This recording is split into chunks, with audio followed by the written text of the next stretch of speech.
আপনি কি মনে করছেন কিয়ামত অনেক দূরে আছে?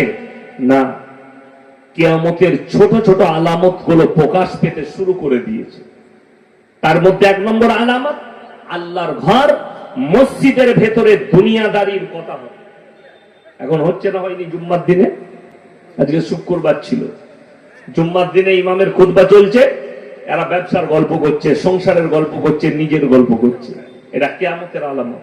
নাম্বার 2, রাস্তাঘাটে, রাস্তার উপরে গাধার মতো জিনা করতে লাগবে নারী আর পুরুষ। গাধার মতো জিনা করবে নারী আর পুরুষ। এটা কিয়ামতের আলামত। সাহাবীরা বলেছিলেন, ইয়া রাসূলুল্লাহ, এমনও কি যুগ আসতে পারে যে রাস্তার উপরে গাধার মতো এরা জিনা করবে? আল্লাহ রসুল বললেন, অবশ্যই আসবে। আজকে সেই দিন এসে পৌঁছে গেছে, সেই আলামত এসে পৌঁছে গেছে।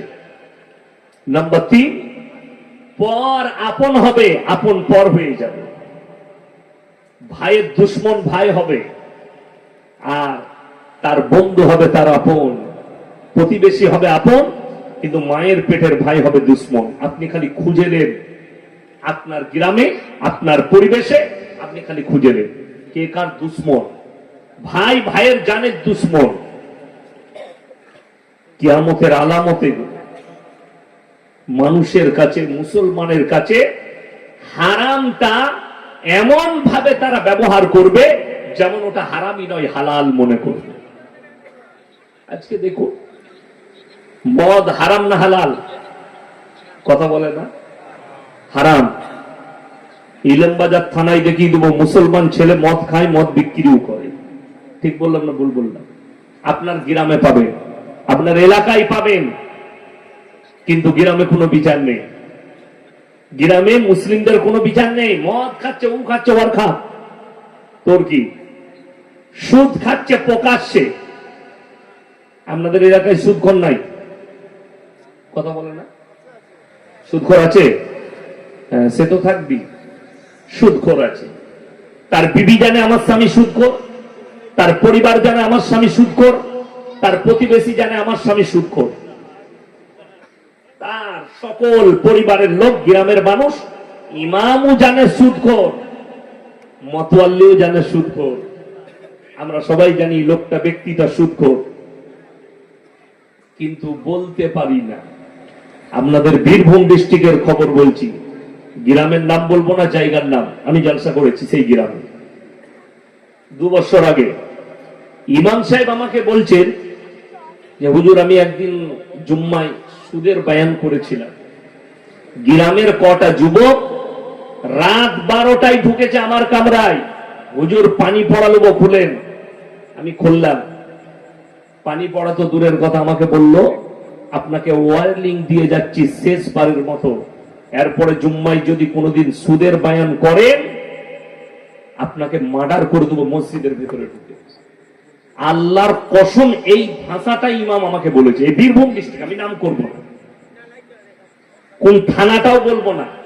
যদি আমার বয়ান তারা শুনে, অবশ্যই বুঝতে পারবে কোন হারামখোররা করেছিল এই কাজ।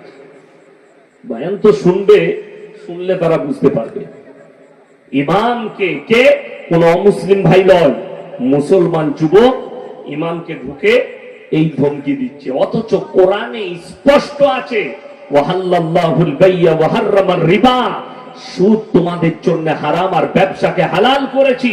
আল্লাহ রাসূল বলেছেন, কেউ যদি 1 টাকা সুদ খায়, মায়ের সঙ্গে, আপন মায়ের সঙ্গে, জন্মদাতা মায়ের সাথে 36 বার জিনা করার সমান পাপ হবে। নাউজুবিল্লাহ।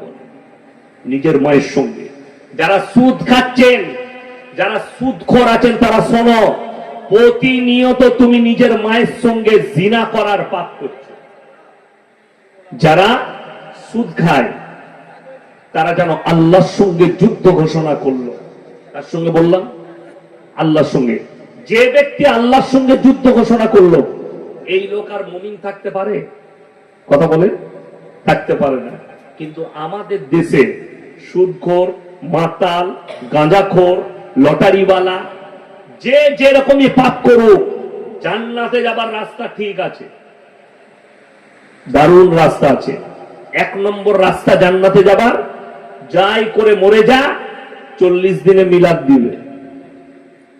মিলাদ হয় না, হয় না, কথা বলে না, খানা করে 40 দিনে মিলাদ।